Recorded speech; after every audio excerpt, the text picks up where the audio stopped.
Muy buenos días, bienvenidos a esta cápsula acerca de las presentaciones orales en contextos académicos. Soy la profesora Patricia Baeza Daffi y quiero compartir con ustedes algunas experiencias para ver si puedo ayudar o colaborar con la preparación en este aspecto.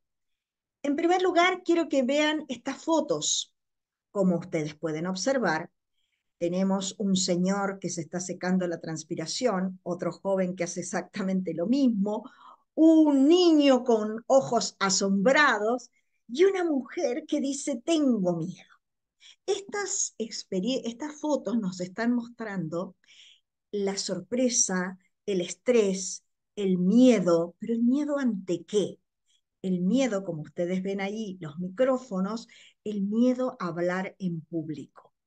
Técnicamente, esto tiene un nombre especial y se denomina glosofobia, que viene del griego y que significa la fobia o el miedo a hablar ante el público. Y este monito lo puse así con sus cachetes colorados porque nos representa a muchos que al comenzar en nuestra vida a hablar frente al público siempre se nos encendían las mejillas de vergüenza. ¿Ah?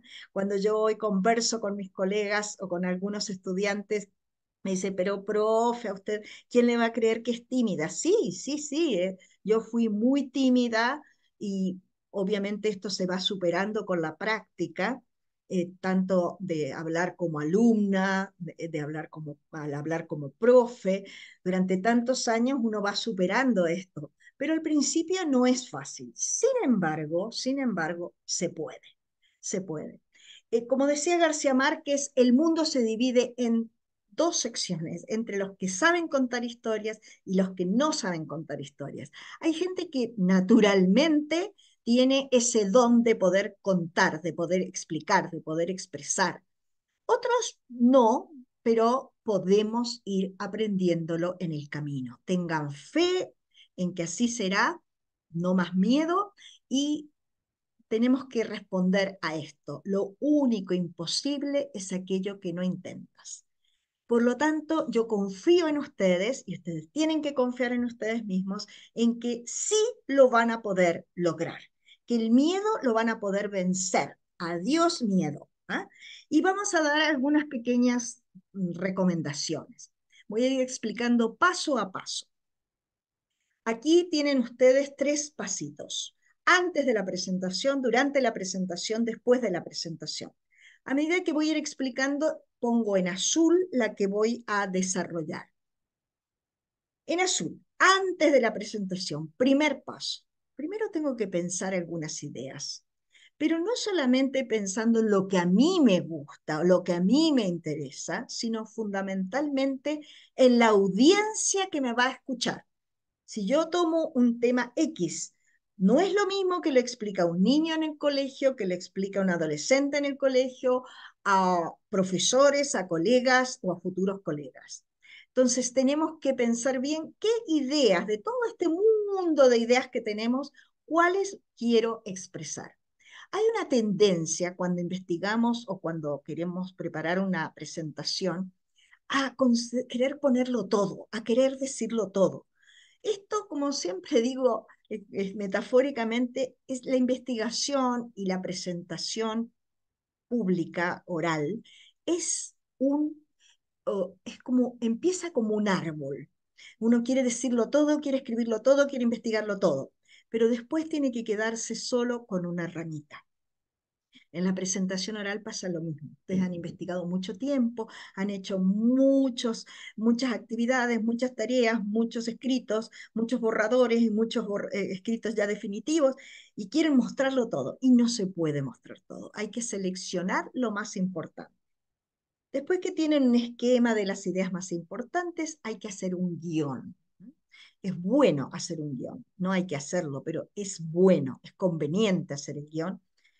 Desde mi perspectiva o desde mi experiencia, mejor dicho, siempre yo voy poniendo diapositiva 1 y lo que voy a decir, la diapositiva 2 y lo que voy a decir, y así sucesivamente. Después uno tiene que tratar de memorizar el orden en que va a hablar, pero no memorizar el guión completo, porque si no pasa como que lo están repitiendo así memorísticamente y aburre, y eso no puede ocurrir. Ustedes tienen que captar, tienen que enamorar a su audiencia y no aburrirla. Una vez que tienen ya clarito el esquema, el guión, tienen que preparar las diapositivas. Sugerencia, nunca llenen la diapositiva con palabras. Idealmente, si uno pone 3 palabras claves o una pequeña expresión, una pequeña oración y alguna imagen representativa, eso va a captar mucho más la atención que tantas palabras, porque no tiene sentido que ustedes lean todo lo mismo que está en las diapositivas. Eso no capta la atención, no enamora, eso aleja, aburre. Entonces, siempre las diapositivas, no busquen estos monitos así, no, que sea una diapositiva acorde con el tema que ustedes van a presentar. No puedo poner cualquier monito en una diapositiva. En eso hay que ser como bien cuidadoso, pero eso no significa que ustedes no puedan incorporar tics o que no puedan incorporar dentro de la diapositiva un sonido, un video de medio minuto, de 1 minuto, una imagen representativa, una entrevista, pero obviamente un fragmentito pequeño de la entrevista. Eso va a permitir captar más al público que poner muchas palabras. Una vez que las diapositivas están listas, siempre hay que practicar. Siempre hay que practicar. Esta es una de las claves de una buena presentación oral. No vale la pena improvisar, porque en la improvisación podemos caernos. Entonces no tenemos que ser humildes y decir, bueno, yo sé este tema, pero tengo que ensayarlo, sobre todo cuando son las primeras presentaciones. Y aún en las últimas, yo sigo hasta el día de hoy, después de haber hecho muchísimas presentaciones orales, sigo practicando. Sigo practicando y esa práctica tiene que ser medida con el tiempo, con reloj, para ver si efectivamente, si me piden 10 minutos, son 10 minutos, si son 20, son 20 minutos. Porque ¿qué ocurre con mucha gente? Y que espero que a ustedes no les suceda esto. La gente a veces se entusiasma con la contextualización inicial y después se extiende tanto que lo más medular, lo más interesante que son los resultados, no siempre alcanza a desarrollarlos. Entonces, para poder desarrollar todo y que todo sea redondito, es bueno medir el tiempo. Una vez que, y en esa medición de tiempo puede haber muchos cambios en la diapositiva, muchos, porque ahí se van a dar cuenta que a lo mejor esta no estaba tan clara o que eran excesiva cantidad de diapositivas. Entonces hay que tratar de moderarse en ese sentido. Y si hay que cortar diapositivas, córtenlas, pero no siempre las corten definitivamente, las pueden poner al final del PowerPoint, porque de esa manera, si alguien después pregunta, ustedes pueden aportar con alguna imagen o algún dato nuevo.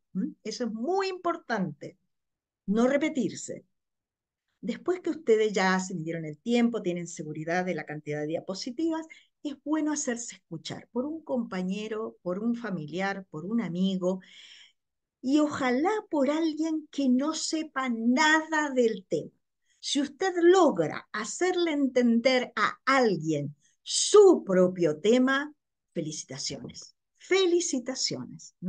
Yo recuerdo en un concurso internacional haber escuchado a una joven muy talentosa, química, y que explicó los almidones rusas. La niña rusa, pero hablaba un perfecto inglés, y explicó los almidones y el concurso consistía en explicar su tesis doctoral en 3 minutos. Y ella explicó los almidones de una manera práctica, porque obviamente no todos éramos químicos, la audiencia no eran químicos, todos, era un mínimo de químicos, y lo explicó de una manera práctica en el sentido de cómo aplicamos los almidones en la vida diaria en nuestra casa.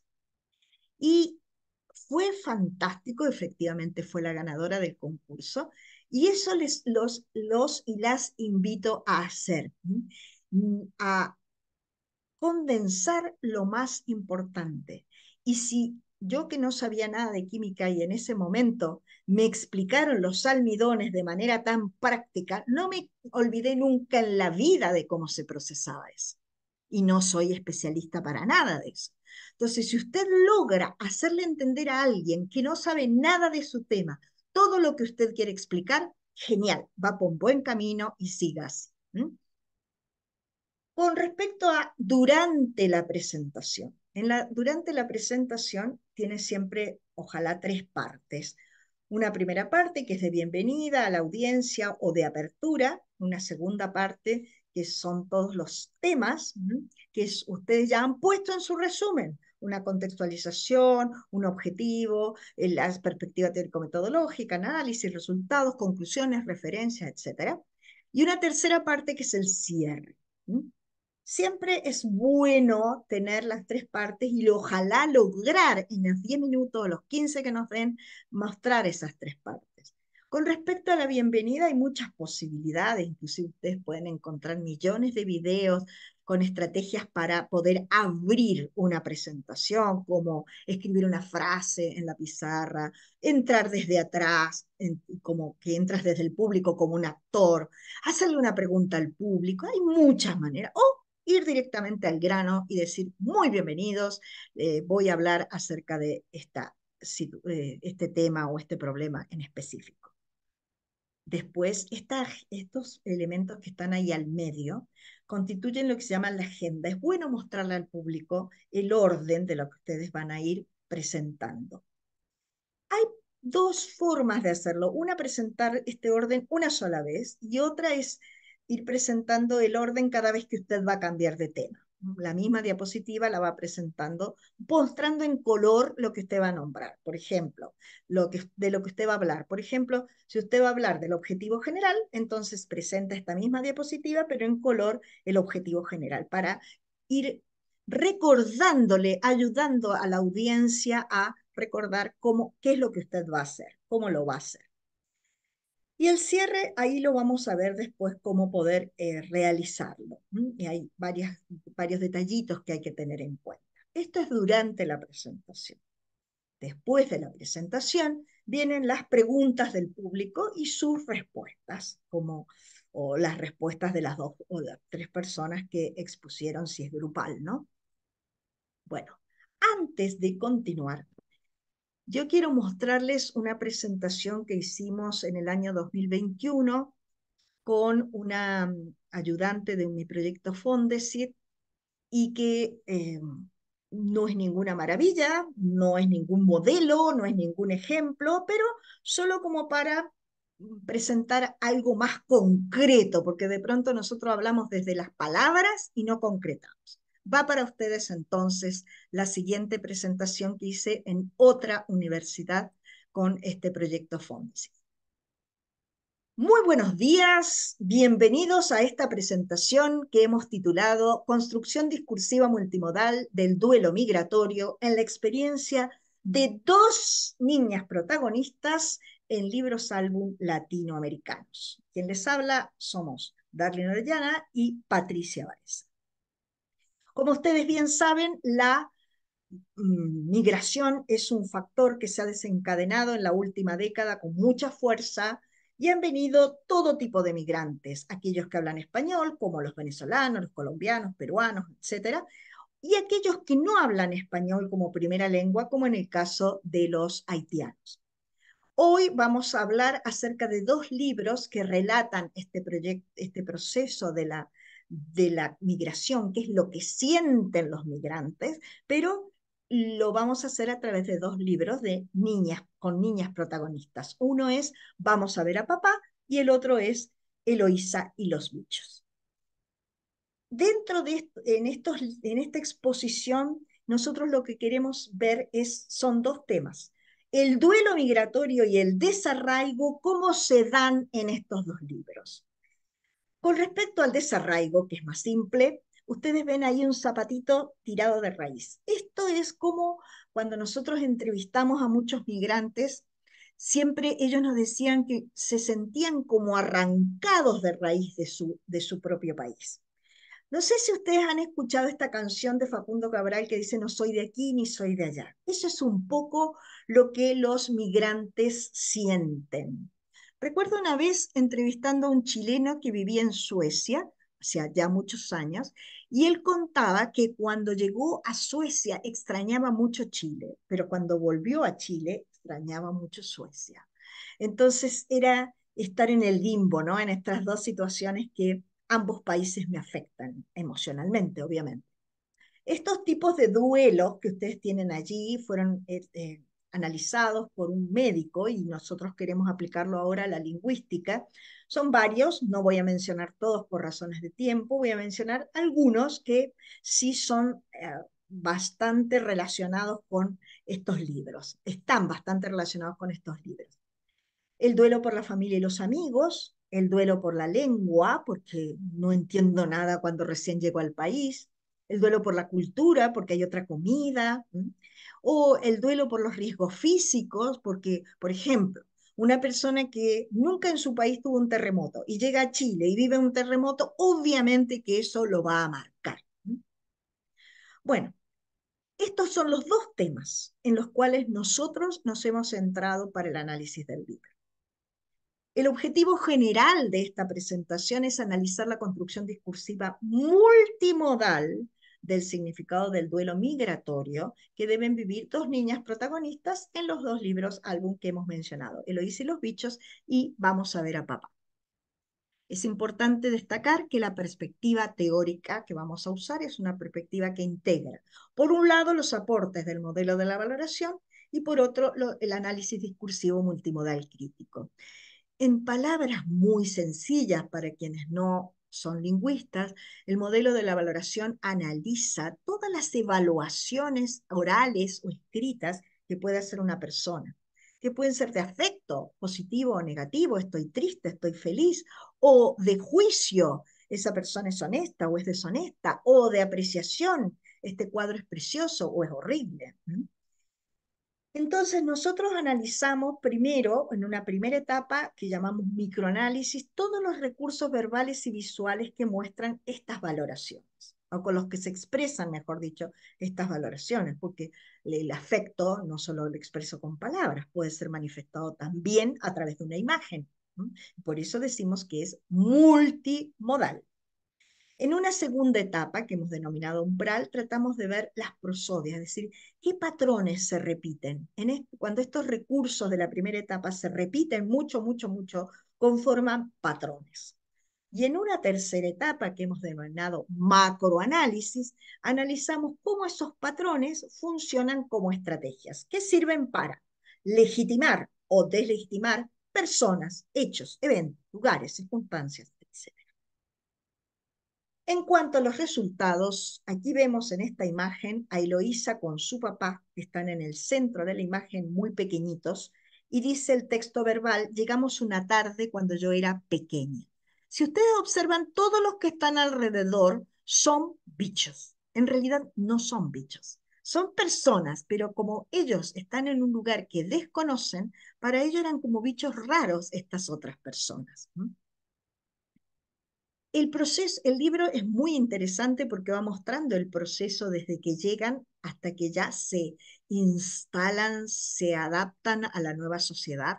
Sin embargo, al final, ella dice, pero nunca olvidamos lo que había quedado atrás. Es decir, lograron adaptarse. En la imagen anterior aparece Eloísa ya adulta, con cara sonriente, y el papá también, y ya tienen amigos, se sacan fotos, juegan juntos, pasean juntos, pero hay algo que quedó atrás que siempre produce esta sensación de duelo. No sabemos qué. Se supone que podría ser la mamá por la foto que tiene el papá en la mano, pero no sabemos, el final es abierto, si la mamá murió o no pudo viajar con ellos. En el caso de vamos a ver a papá, la situación es distinta. La hija y el papá están separados. La niña vive en un hogar con su abuelita y con su mamá, y el papá vive en otro país por circunstancias de trabajo. La niña entonces escribe todo lo que siente en un diario y se lo manda de regalo a su papá para Navidad. Pero este vamos a ver a papá se relaciona mucho con esta imagen y este texto verbal.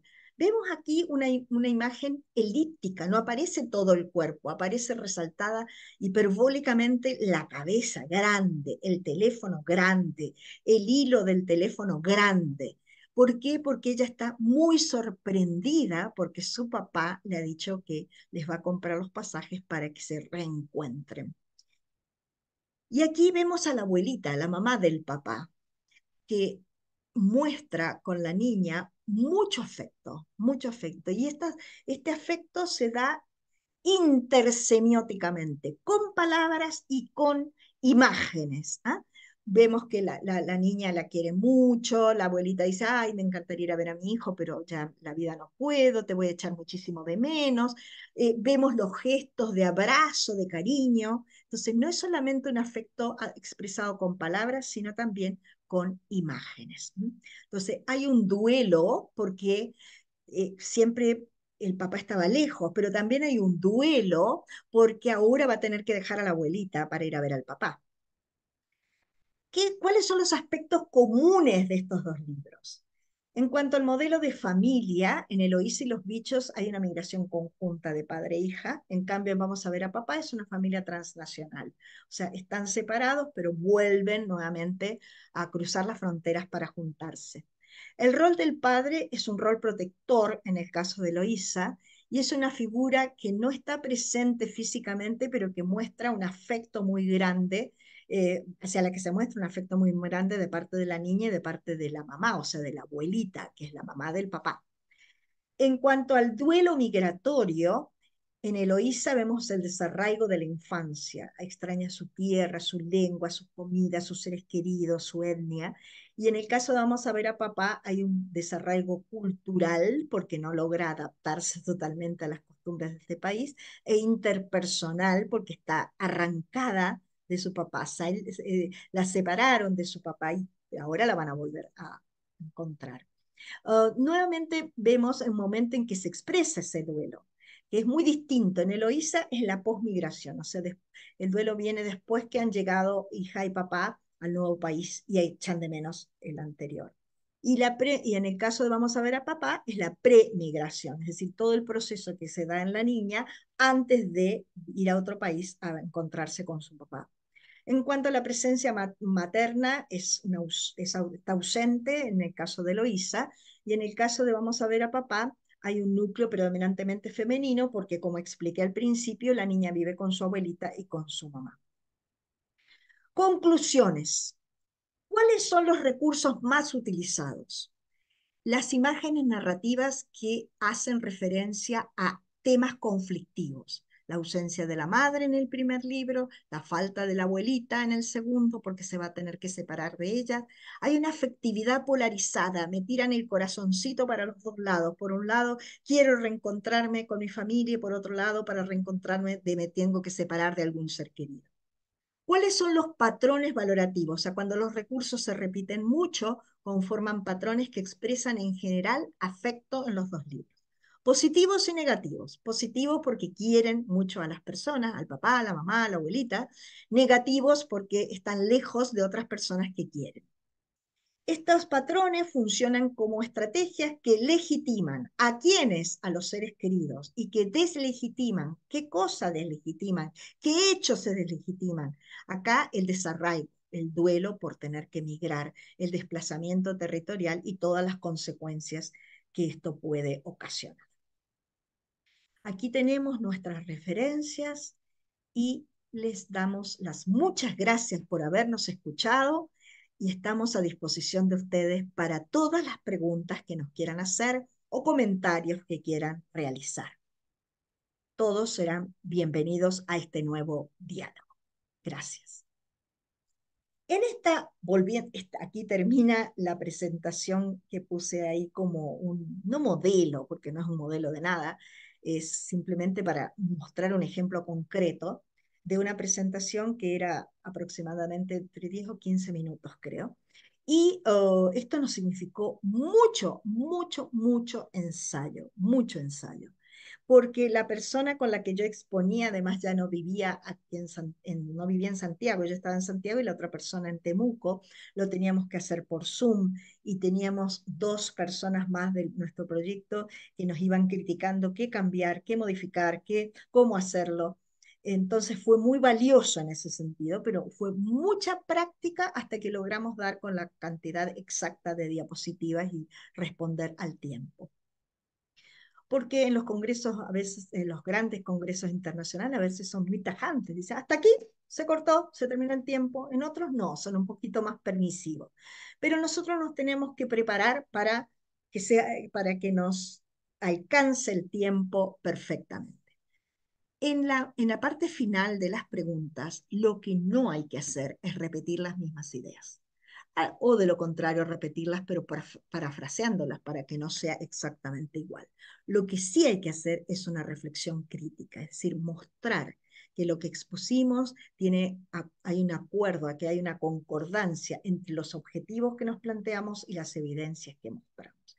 Este es un punto muy, muy importante porque este es un congreso de ya colegas, o sea, profesores o de futuros profesores, y esto responde mucho a lo que se les pide en el examen de título, o sea, en el seminario de título, donde les piden una reflexión crítica, una profundización de las ideas. Es decir, hay que tratar de responder a las preguntas de las personas, no de la misma manera, no, busquen otras formas, aprovechen otros subtemas que puedan venir. Aprovechen esas diapositivas que ustedes dejaron al final para ahora apoyarse en las nuevas ideas que van a proporcionar al público.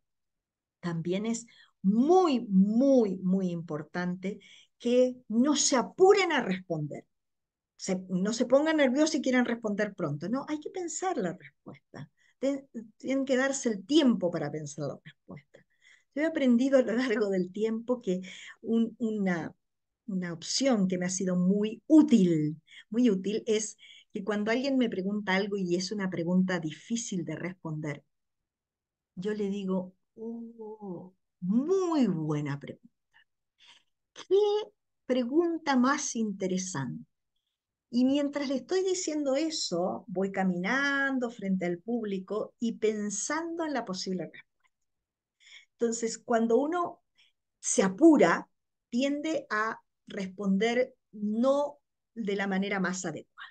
Entonces, eso tratar de evitar el apuro, tomarse el tiempo necesario y decir francamente, no lo había pensado, no se me había ocurrido, lo voy a tener en cuenta para el futuro de esta investigación. Hay que ser honesto, si uno no conoce la respuesta o no la sabe, hay que tratar de darla, por supuesto, pero si no, decir, oh, no había pensado en esto. Y de verdad que muchas veces uno no ha pensado y otros ojos que miran desde afuera le pueden iluminar sobre mm, otros posibles caminos de la investigación. Otros elementos que hay que tener muy presentes y recordarlos son los que aquí puse con imágenes y que son elementos que les van a tener en cuenta también en el examen de final de carrera. Primero, desplazarse en el espacio. Si ustedes están en un lugar donde hay una pizarra, nunca se pongan las manos en el bolsillo ni se apoyen contra la pizarra, ¿no? Porque el mundo no se va a caer. Y además, si tienen una especie de auditorio donde ustedes quedan muy altos en relación a su público, bajen, ténganlo, siempre un pasadiapositivas para no esclavizarse de tener que pasar con el mouse o con el dedito las diapositivas. Y eso los va a dar libertad para desplazarse entre el público y hablar con el público y acercarse más. El otro elemento importante, ya lo mencioné, es el tiempo. También la voz. No es lo mismo que yo diga, por ejemplo, hoy les voy a hablar acerca de la construcción discursiva multimodal. Y es muy distinto que yo le diga, bienvenidos. Muchísimas gracias a esta audiencia. Hoy nosotros queremos hablarle acerca de la construcción multimodal, etcétera. Es decir, a la voz no hay que gritar necesariamente, pero sí hay que modular y hacer como cuando uno canta, es decir, hay matices de suave, de fuerte, porque eso ayuda a siempre, cuando usted, tener al público pendiente, sobre todo cuando ven que está como cayendo el público, levanten la voz y eso va, o creen una pequeña narrativa y eso va a cambiar totalmente el ambiente y los va a despertar. Con un elemento muy importante es no fijar la mirada en una persona. Porque si esa persona a todos les dice que sí, vamos fantástico, pero si la persona pone cara de que esto no me gusta, usted se va a empezar a poner nervioso y las cosas no van a resultar como usted quería. Entonces siempre hay que tener esa mirada como los actores a la nada, a todos y a ninguno. También hay que moderar, hay que ayudarse a explicar, no solo con la palabra, no solo con la voz, sino también con los gestos, sin que estos sean exagerados. Siempre es importante que los gestos acompañen, que complementen lo que se dice verbalmente. También es importante ver cómo armar cómo usar las TICs, o sea, no necesariamente tengo que poner todas las diapositivas iguales o con un formato así de monitos que no corresponden. Puedo incorporar dentro de las diapositivas videos, imágenes, música, fragmentitos pequeños, digamos, pero que sean evidencias que complementen lo que usted está diciendo en forma verbal. En esta última diapositiva hay algunos, penúltima diapositiva, he puesto algunos elementos que están tomados de la rúbrica con la que se evalúa el examen final del seminario, por lo menos en nuestra carrera. La presentación es totalmente fluida y clara, lo que facilita su comprensión. Se utiliza un registro de habla muy adecuado a la instancia evaluativa. Los elementos no verbales y paraverbales permiten reforzar totalmente lo comunicado. La presentación y los elementos gráficos son muy precisos. Las TICs aportan mucho a la comunicación. La presentación se ajusta a los tiempos, hay desplazamiento en el espacio. Es decir, estos son elementos que los destaqué porque están en la rúbrica de nuestra carrera y que podrían servirle a ustedes para tenerlo siempre presente aquí cuando vayan a hacer una presentación. Sí es muy importante. Esto solo lo puse como un ejemplo concretísimo de cómo se evalúa el examen y qué elementos de ese examen ustedes pueden tener en cuenta para las presentaciones orales. Pero no hagan diapositivas así. Esto es nada más que para mostrar textualmente y poder ayudarlo en tomar conciencia de que lo que tienen que tener en cuenta, pero no hagan diapositivas así con muchas palabras. Esta es una excepción. Ahora vamos a practicar, porque este es un gran secreto de una buena presentación oral. Practicar con mucha anticipación y no dejar nada para último momento. Porque si uno practica muchas veces, a mí me pasaba, y lo confieso, que a veces modificaba un día antes del congreso algunas diapositivas y tenía que volver a practicar todo de nuevo. No, eso me di cuenta de que eso me producía un cierto estrés. Ahora nunca lo hago. Un mes antes tengo lista mi presentación, la practico muchas veces, cambio las diapositivas, reduzco el número de diapositivas o las paso para atrás. Ojalá que esto les pueda servir y les deseo muchísimo éxito. Muchas gracias.